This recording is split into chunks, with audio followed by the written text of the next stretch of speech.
გამარჯობა, ეს არის გადაცემა გვერდიდან და მე ვარ დავით კალანდია.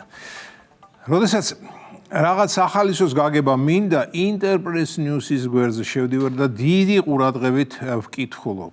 Interpress News-ი მომწონს იმიტომ, რომ მოკლე ინფორმაციების დაიჯესტს ბეჭდავს და მეორეც ძალიან ანტისახელწიფოებრივი საიტია.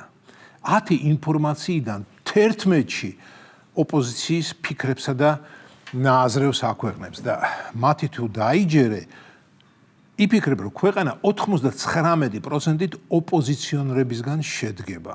სამთავრობო ელემენტები კი გასუსულები არიან და იშვიათად თუ დაიკნავლებენ რაღაცას ისიც ძალიან მოგრძალებით. მოკლედ, ასე ვცხოვრობთ. ხო და ზუსტად რომ Interpress News-ში წავიკითხე, რომ ჩაუძირავი სალომეა ზურაბიშვილი ისევ ტივტივებს, ისევ გამოდის და ისევ რაღაცას ფაციფუცობს. შეხვედრია ელჩებს, დიახ, და უთქვამს კიდეც მათთვის ორიოდ თბილი სიტყვა. ეს სიტყვა ძალიან უინტერესო იყო გარდა ერთი წინადადებისა, რამაც დამძაბა. როგორც უმაღლესმა მთავარსარდალმა მე მინდა ვთქვა, რომ სრულიად მიუღებელია და მე რაღაც მორიგი ბოდვა. გამოგიტყდებით, ჯერ ფეიკი, ანუ ცრუ ინფორმაცია მეგონა. ვიფიქრე, ვინმე ბოროტმა ადამიანმა სალომეს მიაწერა ისეთი სიტყვები, რასაც სრულ ჭკუაზე მყოფი ქალი ნამდვილად არ იტყვის მეთქი. მაგრამ მე სხვა წყაროებიც მოვიძიე და თურმე მართლა უთქვამს. ანუ ქალს თავი ისევ მთავარსარდალი გონია, თუ ელჩებს, როგორც ახლა ამბობენ, აბოლებს. ვინ ელჩები ხვდებიან ახლა სალომეს ვერ წარმომიდგენია. რაც თავარია, რატომ ხვდებიან? რა სტატუსში ხვდებიან და რო ხვდებიან და ეს რომ ესმით როგორც უმაღლესი მთავარსარდალი მინდა ვთქვა, არ ეხამუშებათ? წესითა და რიგით ამდაგვარი უაზრო ფრაზის გაგონების შემდეგ ელჩებმა ერთმანეთს უნდა ჰკითხონ კი, მაგრამ ამ ქალმა არ იცის, რომ მთავარსარდალი უკვე თვეზე მეტი არ არის? თუ ელჩები მათთვის დამახასიათებელი დიპლომატიური ეტიკეტის თანახმად ცივად იღიმებიან და ასევე ცივად თავს უკრავენ რიგით მოქალაქეს სალომე ზურაბიშვილს.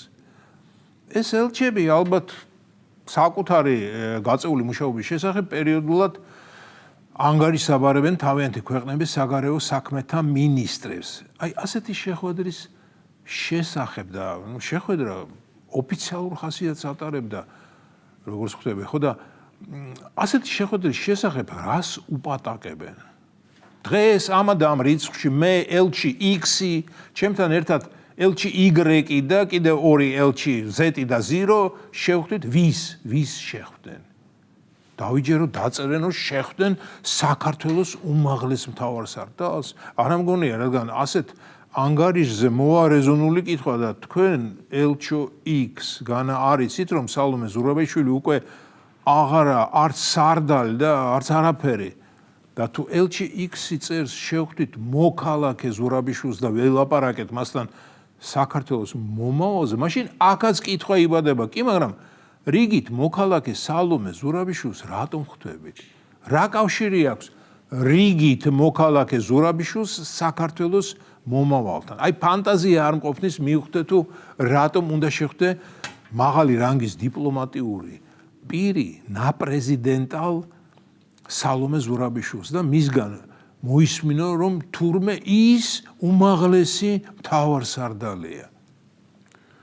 ან ელჩებმა ერთმანეთში მოილაპარაკეს და მხოლოდ გულმოწყალების და გულჩვილობის ამბავში დათანხმდნენ ზურაბიშვილს შეხვედრაზე. მაინც ასაკოვანი ქალი 6 წელი იყო ზიც თავმჯდომარე, ანუ უფუნქციო პრეზიდენტი და ასე ვთქვათ, პატივისცეს და ბუტერბროდებით გაუმასპინძლდნენ. ანდა შეთქმულების თეორიის თანახმად მართლა ფიქრობენ, რომ ზურაბიშვილის თამაში ჯერ არაა დასრულებული, რომ სალომე ზურაბიშვილს რაიმე სახის პერსპექტივა შეიძლება ჰქონდეს ამ ქვეყანაში და რა იცი რა ხდება. მოდი დავიჭიროთ მასთან ურთიერთობა. არ ვიცი. ვერამდენეთ ვამბობ, ვიცი რომ არაფერი ვიცი. ნუ თუ ამ ელჩებს იმდენი თავისუფალი დრო აქვთ, რომ ასე უნიჭოთ ხარჯონ? მეგობრებო, არ მიყვარს ეს ბანალური ფრაზა, მაგრამ მეჩვენება რომ ზურაბიშვილი დღითი დღე მძიმდება. მისი სულიერი მდგომარეობა მძიმდება. არ გამიკვირდება ამდაგვარ შეხვედრაზე უმაღლესი მთავარსარდალის კოსტუმით რომ მისულიყო კიდეც, მაგალითად გენერალისიმუსის მუნდირში, წითელი ლამპასებით, ეპოლეტებით, ჩინმენლებით, ხელში მახვილი და შეიძლება ფარითაც. ასე თუ გაგრძელდა შემდეგ შეხვედრაზე შეიძლება შარავანდედი დაიდგას თავზე და განაცხადოს რომ მე ვარ ალფა და ომეგა. ელჩების ადგილას მომავალში ბასრს, აგნებს და ადვილად მტრევად მინას მოვაშორებდი სუფრიდან. რა ხდება ჩვენს თავს, მეგობრებო? რა ხდება და როდემდე? გვეშველება რამე?